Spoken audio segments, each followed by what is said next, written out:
on the link that? Great. All right, sweet. Thanks so much for joining all of us for our first marketing event here at That's Recruiting. We're really excited about the turnout and certainly hope that this is valuable for everyone here. We will have a Q&A portion at the very end, so any questions that you have, please stay, and I'm sure everyone will be happy to answer. So for those of you that are unfamiliar with That's Recruiting, has anyone worked with us before, or is this brand new?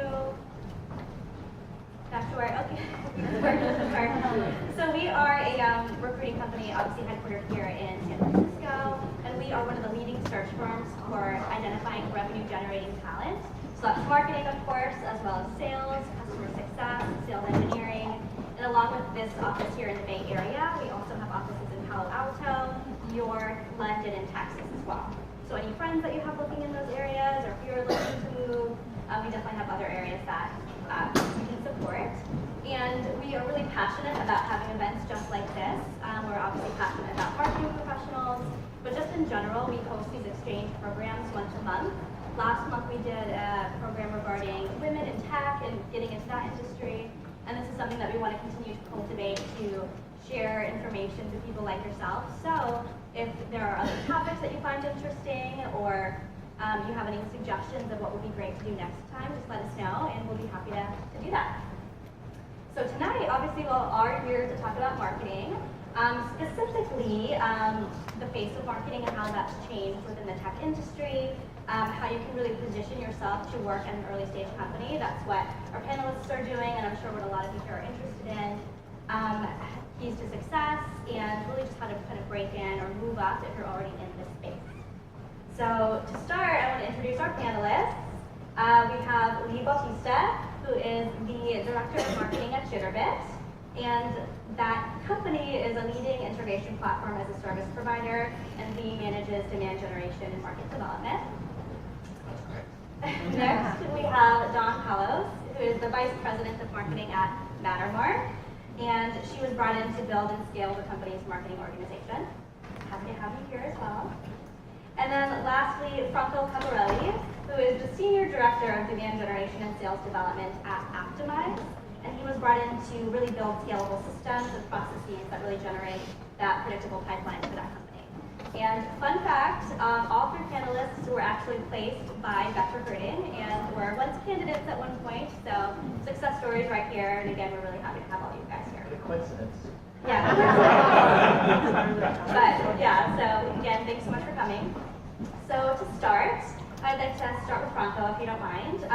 How did you initially find a job working within marketing in a tech company? Started quite a few years ago. So I started demand generation 10 years ago, and I worked for 5 years at UC Santa Barbara in the research department, trying to market technologies developed at the campus. So patents, copyright in different spaces developed at the campus.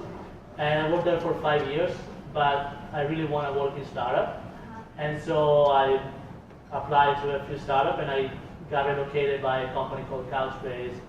They're based in Mountain View, and back then there were about 40 people in the company. It was a Series B stage company. And I worked there for 2 years, and I left when we were 220 people. So it scaled very, very rapidly and globally. And I got recruited by another company called Duetto here in San Francisco. Also with about 35 people when I joined. I left a year and a half later at 115 people. Also there are a lot of scaling to do, and I was the first marketing hire there. And now I'm at Optimize. I've been there for 5 months. So my background has been always demand generation, trying to create system and process to generate new leads for sales. Great, thank you. Lee, what about yourself? For myself, actually, I ended up in tech, just coming from radio and television advertising. And the big draw there was a lot of our advertisers were tech. And when I started applying at a tech firm, or at several tech firms, one of the big things that actually got me in the front door there was actually that I understood advertising, budget management, and everything else there too. So that ended up being a plus. And in fact, the person who hired me at the first tech firm that I was at, one of the big things was they essentially had a marketing budget several years ago, so $1 million was a lot then. They were trying to spend $1 million in 6 months, and apparently I was the only candidate that said there's no reason you should ever spend $1 million in the 6 months on just advertising and marketing. So back then, apparently that actually won them over and got them the job. So it was good that I understood all the marketing and media mix for advertising. Great, and thank you for covering that. We're just kind of related to that, and you all have a lot of experience in the industry. I'm sure I've seen a lot of ebbs and flows just in the Bay Area, Silicon Valley, things change a lot. We do sales recruiting too, and we've noticed a ton of changes lately with the types of jobs our candidates are opening and the types of people they're looking for. So how would you guys define how marketing has changed in the industry lately, just based on your experience? John, what would you say? Well, marketing is really data driven now, and so when I look for marketers, I look for, every data has to tell a story, and so if you come into an organization, you don't know a lot about data, you can't use those numbers to understand how your customers are using the product and where you need to go, that's a big deal. And as a CMO, or as a marketing person, we spend more money in our organization than any other one. We're the ones who spend the money on systems and programs. And so if you think about it, it's no longer about that kind of traditional marketing stuff. It's about really the marketing is the people who drive revenue. And we are really the most important. It's not just top of the funnel stuff, it's driving that stuff all the way through. It's conversions, and I am on the hook for revenue. That's how I get judged, and that's how I get paid. It's not about just bringing in leads. It's about bringing in quality leads. It's about using the data to tell a story. It's about finding those magic moments that get people to use your product. And it's about really driving sales. That's, in the end, that's actually what I get judged for. And that's a big difference from how it used to be even 5 years ago. Would you guys agree, or do you have any thoughts on that? Yeah, I think what really changed the game in marketing was the whole concept of marketing automation and attribution. So now you are able to really understand where your investment is going and how much it's generating and what is happening to the money that you're investing. Before, you used just to, every founder would have been scared to invest money in marketing early on because you wouldn't know if they would have generated any return. Now you can really tell each campaign that you run, if I spend $100,000 on a LinkedIn campaign, I know exactly how much pipeline I can bring, I know exactly how much revenue is bringing, and so I can demand more budget, and I can be part of the conversation when it comes to sales and revenue discussion, forecasting, and everything. So that's why data is so important. You have to be very analytical and very strategic about how you place those few resources that you have. And you can do that at a small scale. I mean, you talk about $100,000. Like the biggest mistake I see people make is they don't invest in those operations early on. You can have a $9 per person tech stack. You don't need to wait until you're big. And you can make bets early on.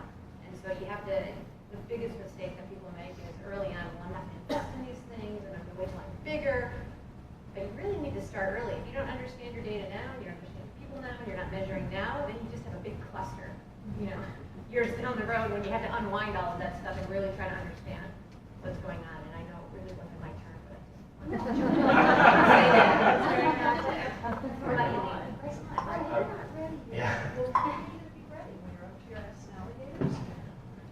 I'm going to use that. Thank you. Well, I mean, quickly to add on to what Franco and Don said about data, I think another thing that's really changed a lot is something that we probably hear even through IT or the other solutions that are happening is the time to value, especially with a lot of the programs and campaigns that are happening in marketing. Is just understanding, especially with the availability of data and the visibility that we have now with a lot of different technology, is just finding that quick turnaround on that sort of time to value of everything we're doing is also, I think, more scrutinized now in this modern era. Going off of that, just in terms of the technologies and what people in marketing should be kind of well versed in, I think that comes up a lot with some of the candidates in the roles that we're working on. Which technologies should you be prevalent with? Which ones maybe aren't so important? Do you have any thoughts about someone that is maybe newer to marketing and what they should really become well versed in to be successful when you are really kind of drive that revenue early? Franco, what are your thoughts on that? I started my career by learning Marketo, so I'm a little biased on that, and I would say Marketo, it would be the first thing that I recommend to anyone who wants to really start a career because there is now so much demand on these type of tools. And I'm not saying like HubSpot, pardon, you can learn any of those, it's just your preference. But I started personally just by learning Marketo, and then I was inundated with job offers just because of it. So that's how I started, and I was mostly a marketing ops focus. That was my whole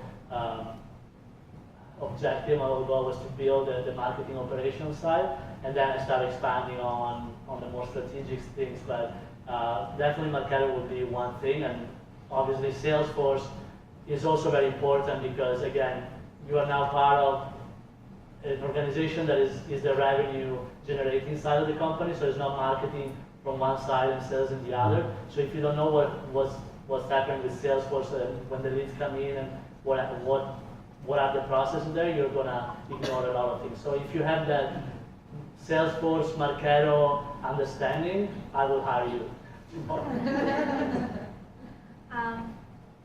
Just about, you mentioned Marketo. How did you first get exposed to Marketo? Were you using it because the company that you worked with had it, or did you pursue a certification?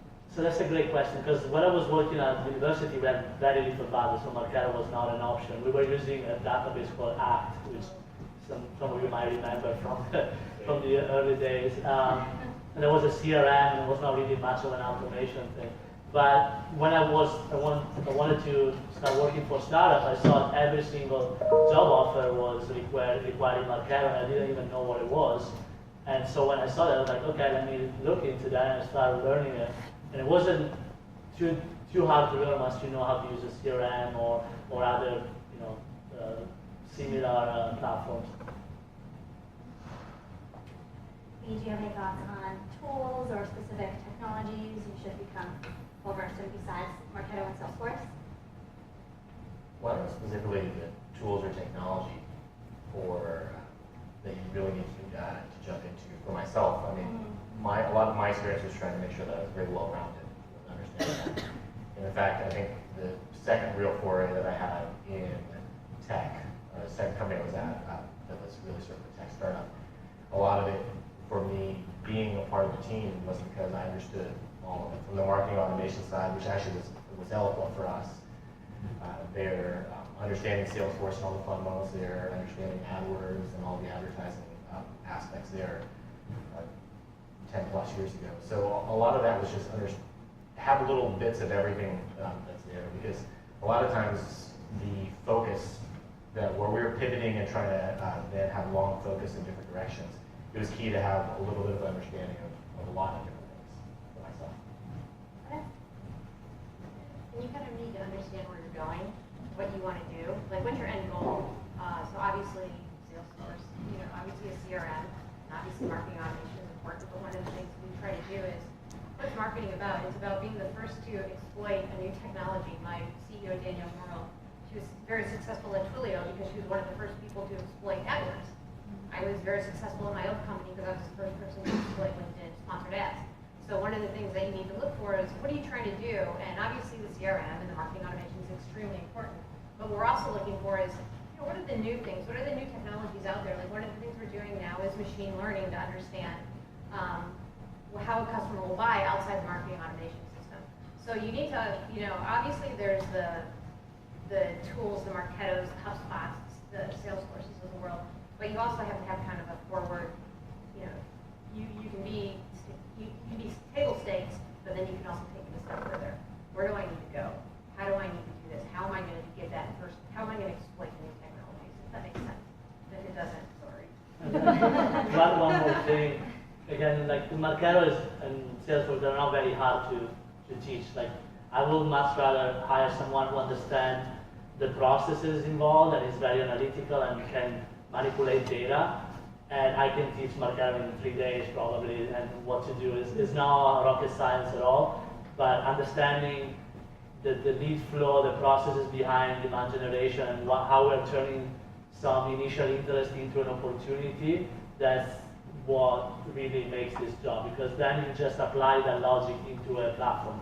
That's what it is. To your point about sort of exploiting new technologies, I was wondering if any of you guys had an opinion on this emerging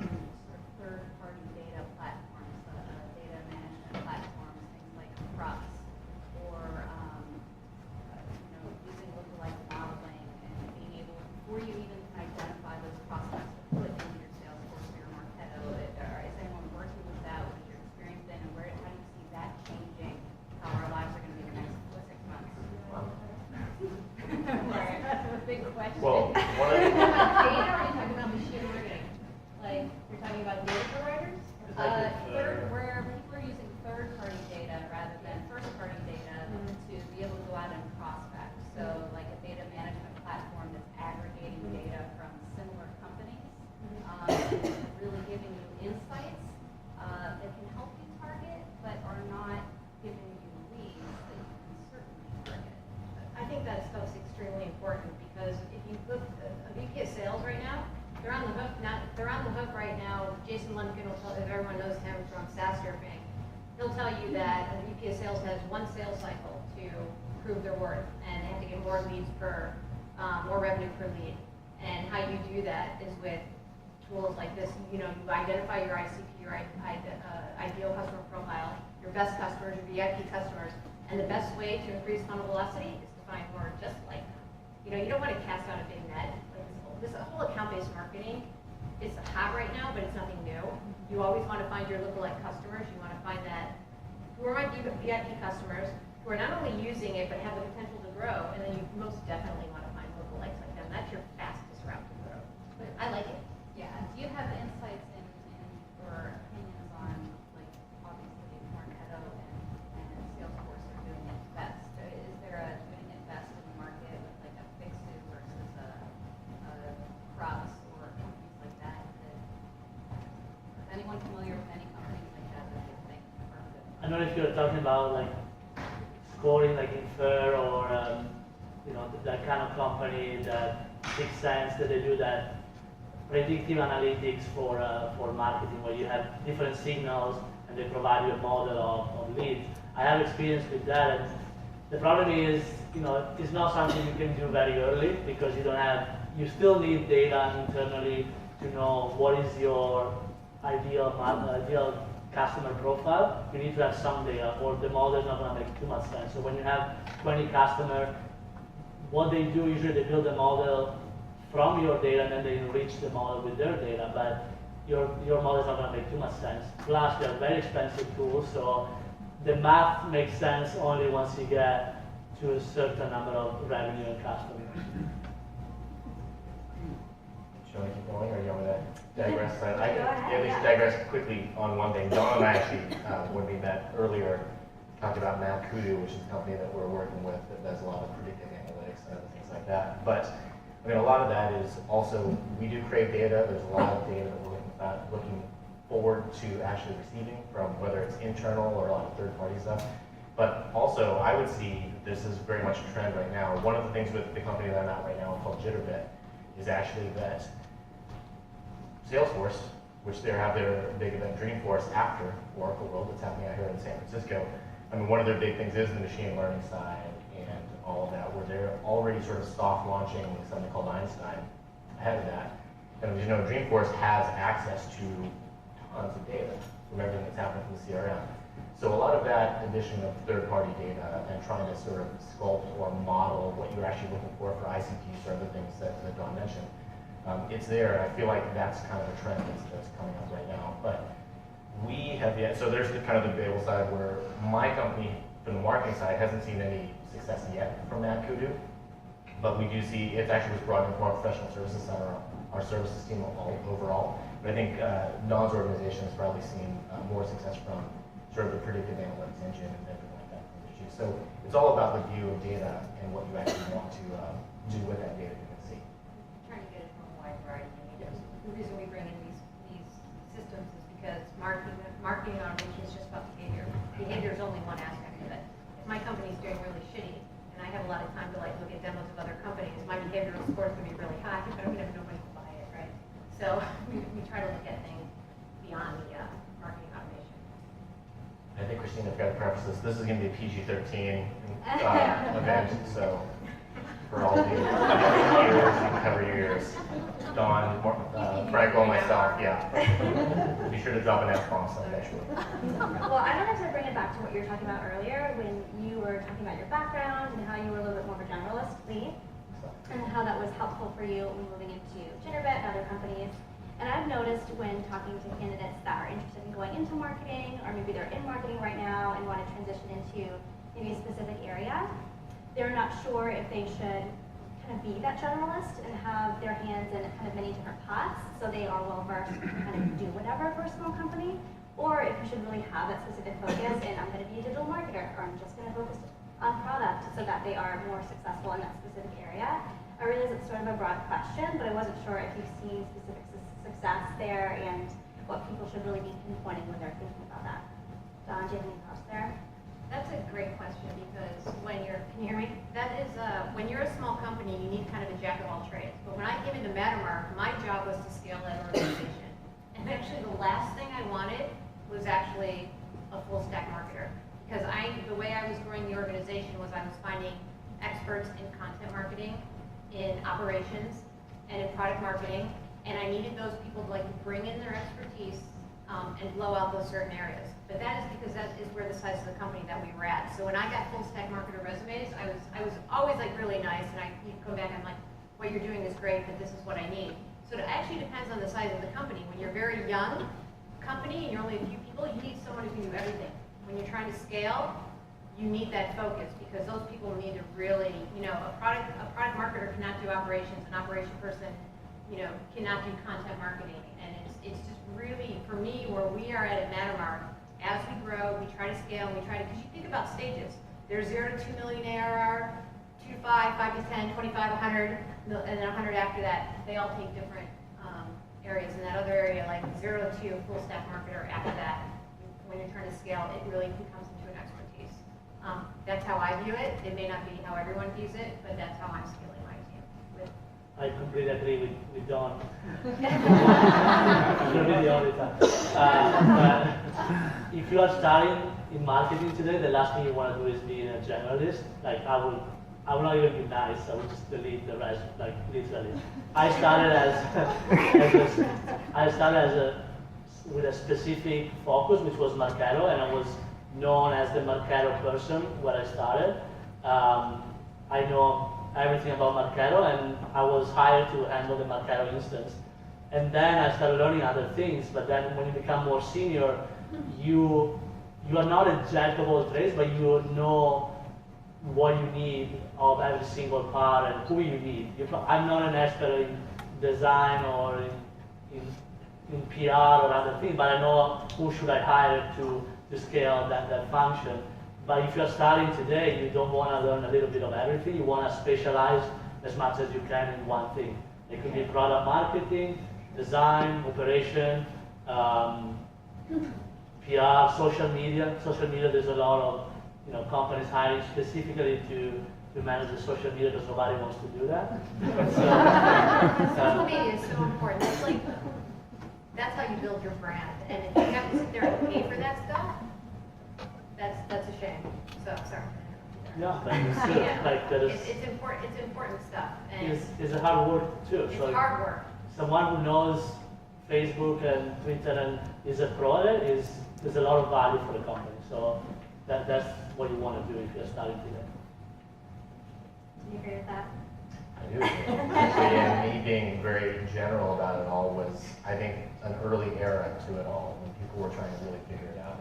Because now, and actually, as an example of where I am currently, where Pat's placed me at currently with Jitterbit, I was brought in to sort of be that middle above all of that. And everyone we're hiring now are very specific, very specialized in the particular roles there, where we have someone that's entirely focused on operations, and one would really be heads down on operations. A content person really has to sort of be completely blown out and understand the full spectrum of content marketing for that side. And even content marketing very specific for what we're thinking as the thought leadership side, very high level, and not even sort of the product detail and the technical sort of in the weeds side. We're getting very specialized there where I may be the dinosaur of the era, where understanding coming in at a general level really helped me at this sort of just below the executive level. But for a lot of the people we're hiring now, it is really about specialization and actually being an expert at that sort of specialized trait that you may have. But again, that doesn't I'm not trying to dissuade you from understanding what all the other roles also do within marketing. But really make sure you shine within that role that you're actually really good at. That's great. Going back to what you were talking about earlier, Don, with the fact that you're driving revenue, that's your whole purpose, essentially. I feel like we do a lot of sales recruiting, obviously, and I feel like salespeople would say they're driving revenue, and I feel like that's got to be a huge dissonance within a company. And so, how would you recommend combating that, or working collaboratively with sales teams and with product teams to make sure you really are on the same page when you are really beginning to build out within a marketing division? Those things are table stakes, building out a good relationship with sales and product, because it's marketing that is, we're the one who are gaining insights from the customers for the product development. And sales, it's, you always hear about this thing between sales and marketing, your leads suck, you suck at selling, it's all true, right? They hate each other and probably, but it's really, it behooves you to understand it's not sales that develops the sales process, it's marketing and sales that does it, right? They develop the process together. My best friend is, the person who runs up sales, and we work together to build that process. Actually, the SDR team reports into marketing because you don't want the SDRs. Old traditional marketing is, they show interest, hand it to an SDR and let's get a meeting. That doesn't think about the customer. All the SDR cares about is themselves, right? I'm getting quota on meetings, and that's bullshit, right? Because that does nothing for the customer. And what you want to do is you want to nurture that customer, add value. An SDR should actually be acting like a customer success person. You ordered a trial. Here's how I'm going to make you successful at that. And then once that success is successful, you're going to go ahead and hand it over to the AE. And the AE should just be like a pencil pusher at that point, negotiating and getting that stuff. I say that kind of, but you understand what I'm saying. And you have to have that process and that handoff and making sure that at the end of the day, it's not about meeting set and it's not about your SDR or your AE, it's about making the customer successful. And maybe that means more touches through an SDR, but that comes through sales and marketing. And if you look at Tomas from Redpoint has a great graphic of that, talking about how traditional marketing is you hand it off at interest. Now you hand it off. Now in modern marketing, you hand it off at the evaluation stage, and that's really as where marketers we need to get to. And you can't do that without a really good relationship with sales. Otherwise, there's tons of friction and there's tons of conflicting interest, and that's the fastest way to fail. Lee, what do you think? That's another one, Franco. No, well, for me, I agree completely with Dawn there. And one of the great things with that relationship you would have with the sales side from it is I've always been under sort of that direction of marketing is obviously being judged by a lot of the leads or potential customers, prospects, suspects, and everything that are coming in. But the true judge of whether or not you're successful is going to be sales.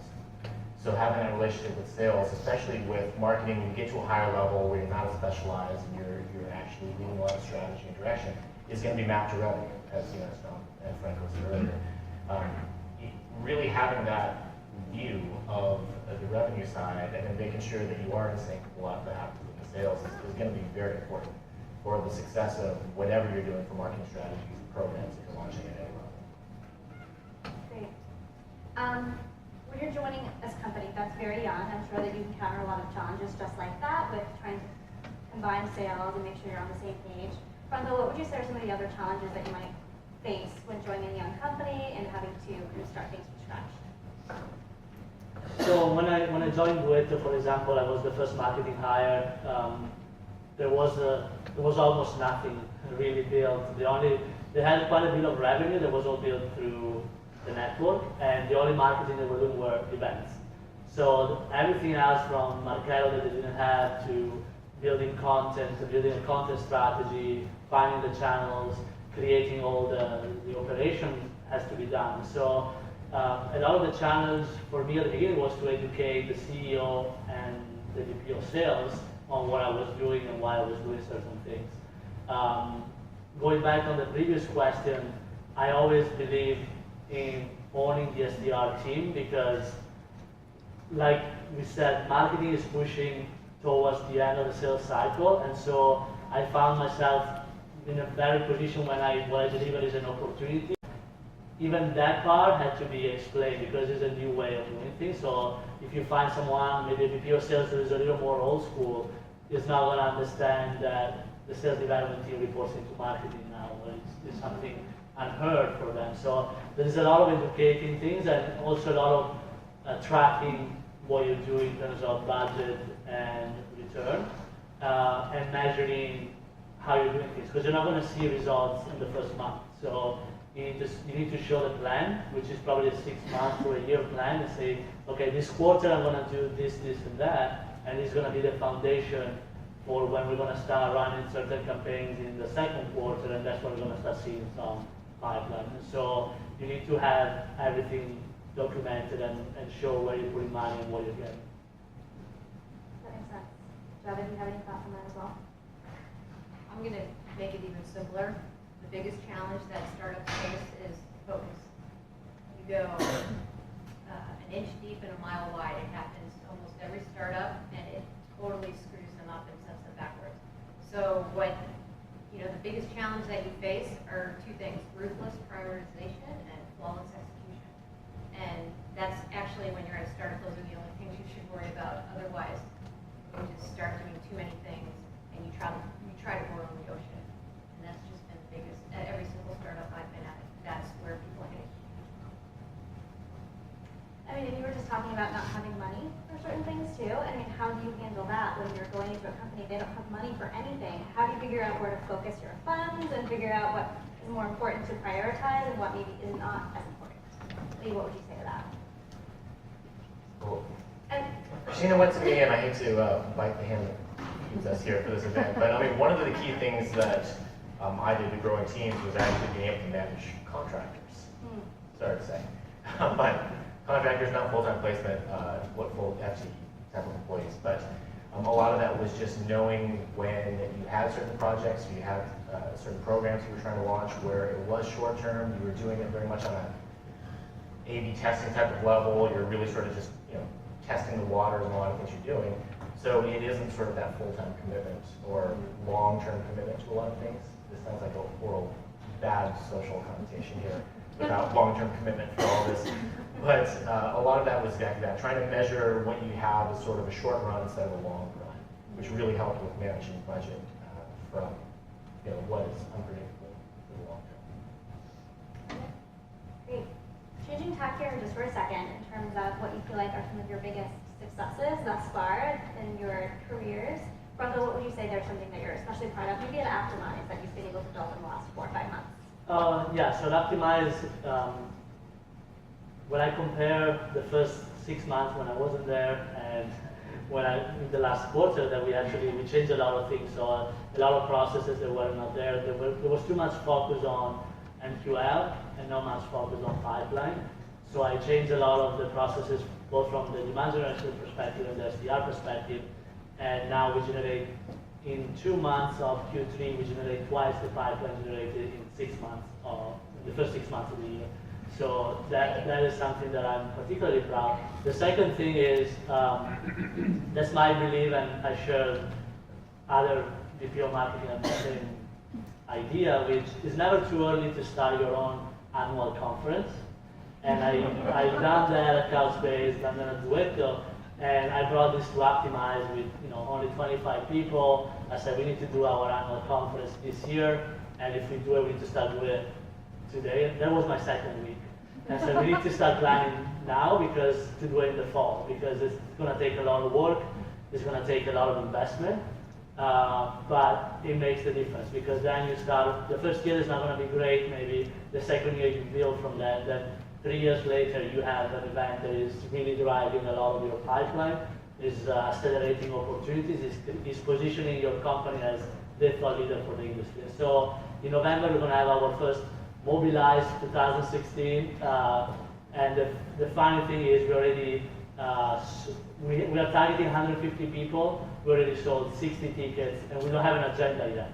So we just have a few speakers announced and kind of the idea of the conference, but we already sold almost half of the tickets, and we generated like $20,000 in tickets revenue, which is crazy to me, but it shows how much there is desire for the people to learn best practice and to get educational.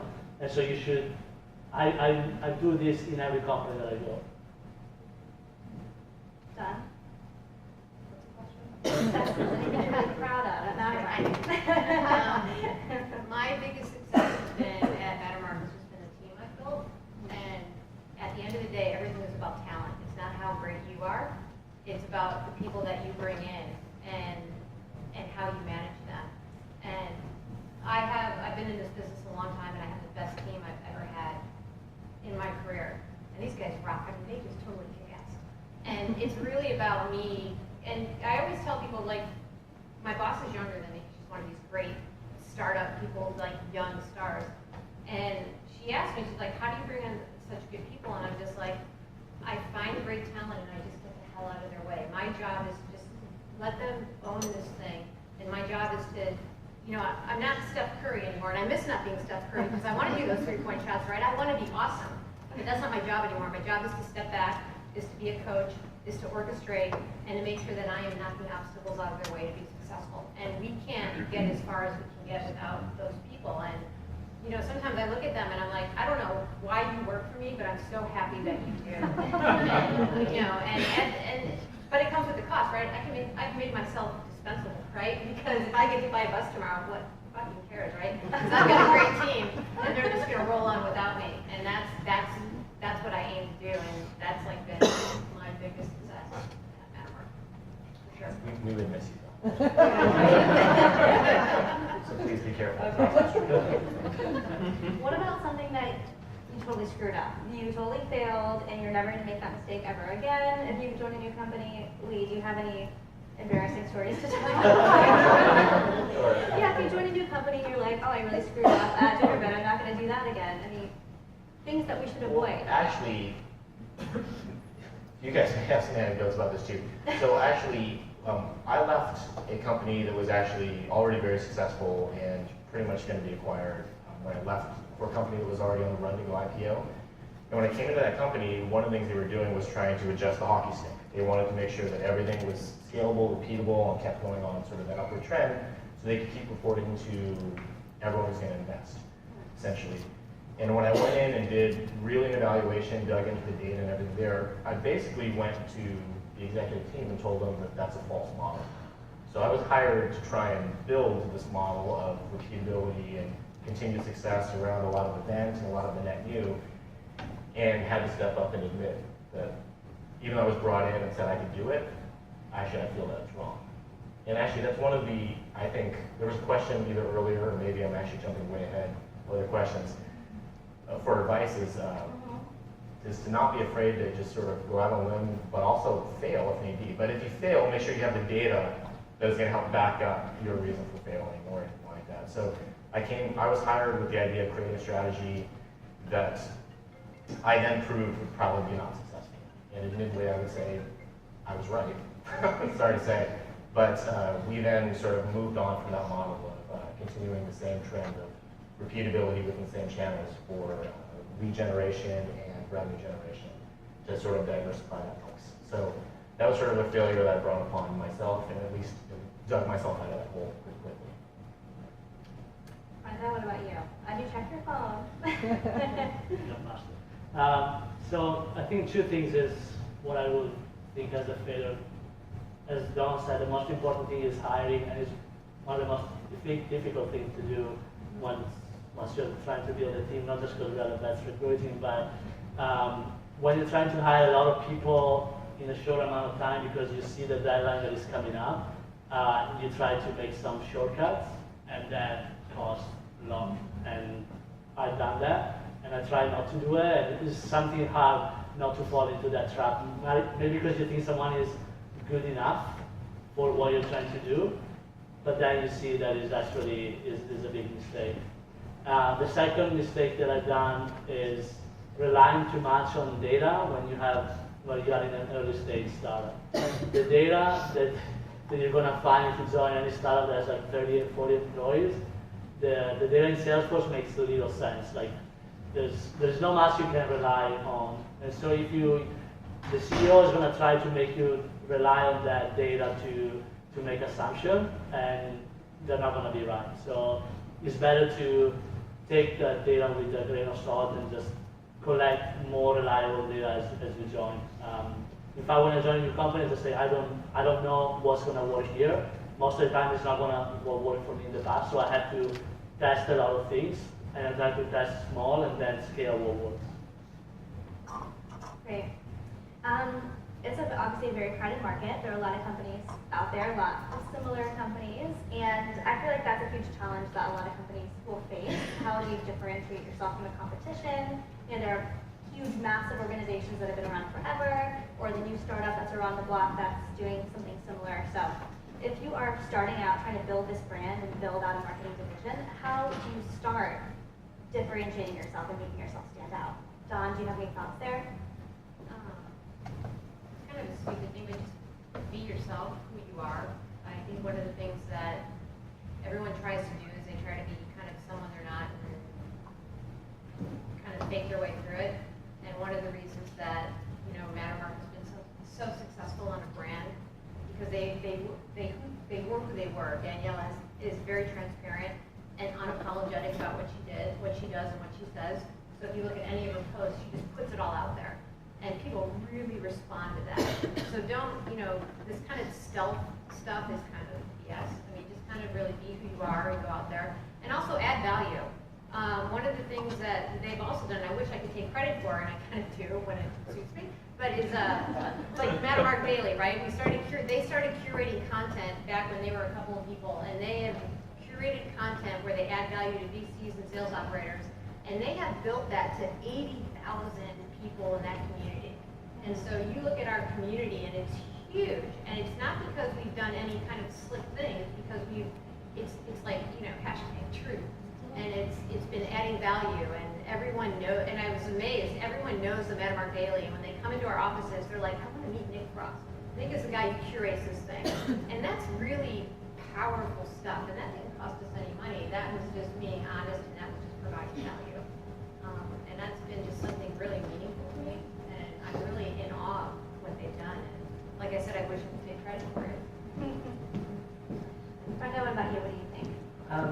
I take similar position on Don. What I usually do, since I always work for B2B SaaS company, what is really important is to be seen as a thought leader in the industry. So, for example, at Duetto, we were going against some very established competitor that have 15 years of history and they have a lot of customers. So the first thing I've done was to create a content strategy that will position us as the thought leader and run a lot of educational webinars and white papers all about the industry and the pain that we were solving, and just pure education that people loved it. We got webinar with 2,000-3,000 people registered. We did thousands of download of the white papers, and one of our webinar series was taken by Coursera and turned into an educational class. And so that's now still running in Europe and everywhere. So it's something that everyone then, when we were talking to customers, they will recognize us for the content that we were generating. And that was positioning us as a thought leader, but also generating a lot of pipeline. So that's how you differentiate yourself. If you are in the B2B SaaS space, you have to really understand what content people want, what they want to learn, and really show yourself as a thought leader. And it's really important because there's so much content out there now. Everyone's doing it. So, you know, don't go into content marketing unless you're going to provide value, because and find those influencers out there who are going to, you know, recognize what you're doing. So content marketing is important but it's become so much more difficult. Yeah. So recruit a great content marketer. Lee, what would you say to that? Well, there's actually two interesting examples I have. One is actually a company that admittedly failed, but one thing that we did really successful was actually trying to go directly at our competitor, the 800-pound gorilla in the market, which was an enterprise security company, so the 800-pound gorilla was RSA EMC for that. And we actually, even as a startup, made sure we made a mark. You know, we drew attention to ourselves, went right after them in the league. They essentially stick the army of lawyers on us to try and discredit some of the advertising and everything that we were doing, but we went right after them to sort of just make sure that we actually were getting noticed, which is one thing important. But also to put sort of a current spin on it, the company that I'm at right now in Jitterbit, even a project that sort of TimeLinks I was working on today, is one thing that really helps a lot of sort of emerging tech or smaller companies really stand out, especially against some of the larger ones. For Jitterbit, one of our main competitors is a company called Boomi that is actually a division of Dell. And we're trying to disparage Dell, great products. I'm sure there's some Dell computers and monitors right there on the desk here at the Bets. But one of the big things is we're actually emphasizing the fact that we're very customer focused. And we're doing advocacy programs, and Cheech Crowd is a third-party review and will review and evaluation site where we're just trying to completely just beat them over and over on exactly that, which is we're very customer focused, and even though we have fewer customers, our customers like us. It's a better overall customer experience.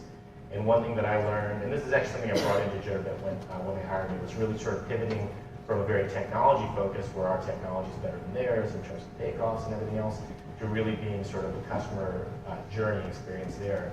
I had a great mentor at the company I was at, who's now actually the head of marketing for Prime Customer Experiences for Amazon, which is great. He relocated to Seattle, and he's a great guy, Wharton graduate, all this other great accolades for that. Well, part of that was really changing the idea even of the company I was at to be much more customer focused and customer experience focused.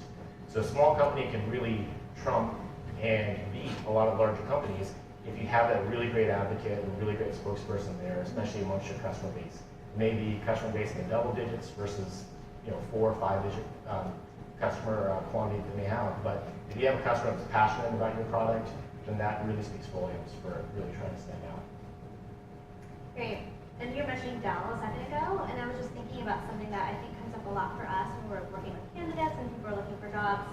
And it's, I think, deciding whether to join that big company and get that maybe more narrow focus in terms of the area of marketing I'm going to work in, or should they join a smaller company and just kind of see how it goes. So if I'm a new marketer and I want to figure out what direction to go in, and there's a job opening at Oracle, there's a job opening at Mattermark, what would you recommend someone like that do? Don, what are your thoughts? It's a broad question, but it comes up a lot, so I I was would curious. just kind of look at the opportunity, like what feels right to you. I mean, 'cause it's hard, because I always, it's really hard if you're someone new and you come into a startup without any structure, and you're out on your own and no training. And that's really hard, and so it might behoove you to go into an Oracle or someplace bigger that can give you that training and that can give you that structure and those cadences and those processes, because that's how you scale, right?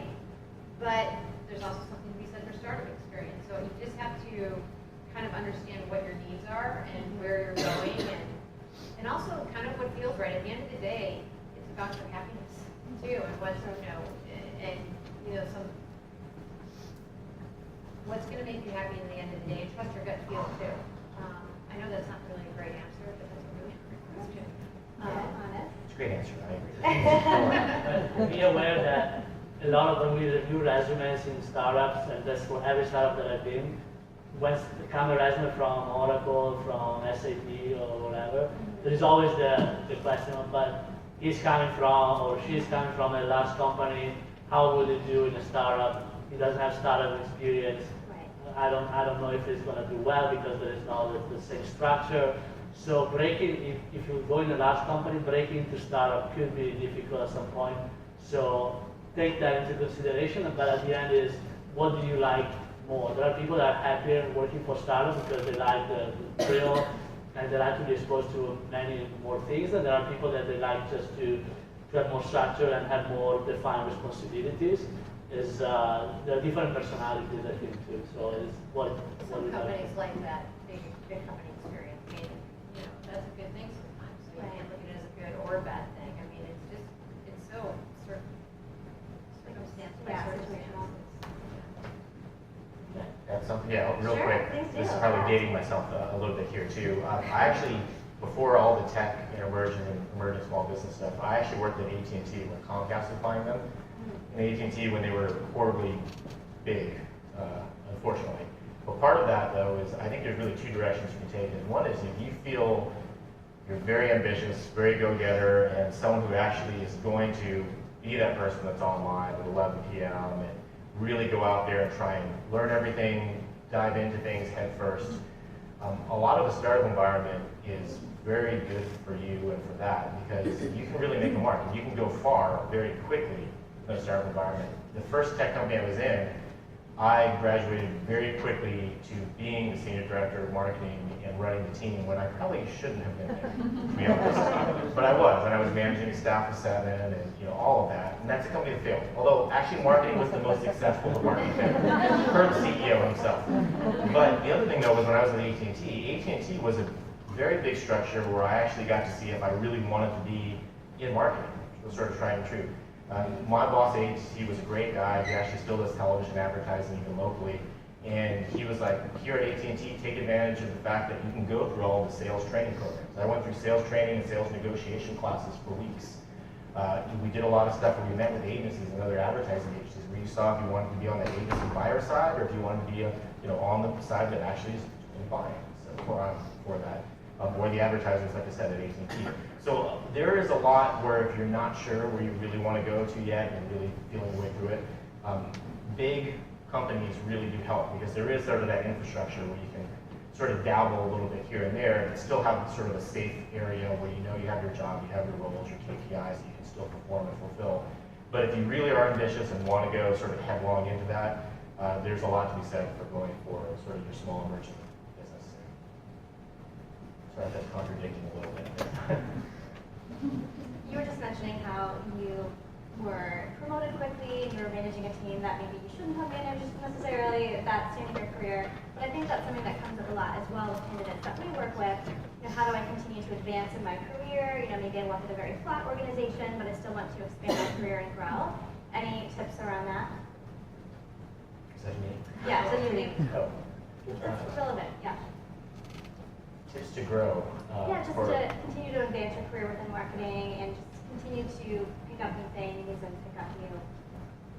Well, I think a lot of it, though, is really a mindset. So I'll just give a quick analogy for someone who was with the company I was at, Jitterbit now, who actually left her role as an SDR to be an SDR at another company, but admittedly, when she was asking some of us about what she wanted to do, she actually was saying, well, I think I want to be SDR for another year or so, and then I think I'll jump into marketing.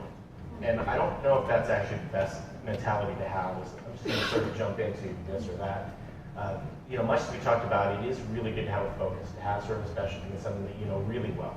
Where even if you're coming in at sort of like introductory level, you can say that maybe you're not an expert, but you definitely understand things in and out within that. And I think that sort of benefits a lot there. Sorry if that was a little wandering, but I think that's at least top of mind, something where I thought actually really helps. Yeah, great. We think we have time for one more question. So you already talked about advice before Lee. So Bronco and Don, any advice you'd give to anyone in this room that is looking to find a position and wants to kind of do what you guys have been doing in your career? Again, if you're starting with marketing, find something that you like and specialize, and make sure that your resume screens that specialization all over the place. So if you are looking for content marketing or product marketing or design, social media, demand generation, operation, it should be very clear in your resume that you have those skills. So identify that very early and really understand what you need to learn to break into those roles. And to grow then after you achieve that role is, if you are in marketing, you need to understand sales. You need to be a very good sales rep. Like if you don't understand sales today, you're not going to be able to succeed in marketing. And so you can grow only when you achieve that strategic vision of what it takes to a company to get the revenue that they need or to get to the goals that they need from a marketing perspective. So you have the overall vision, and you can grow into a career and then manage a team and hire people to scale those roles. So these are the two things you need to get the job and then grow.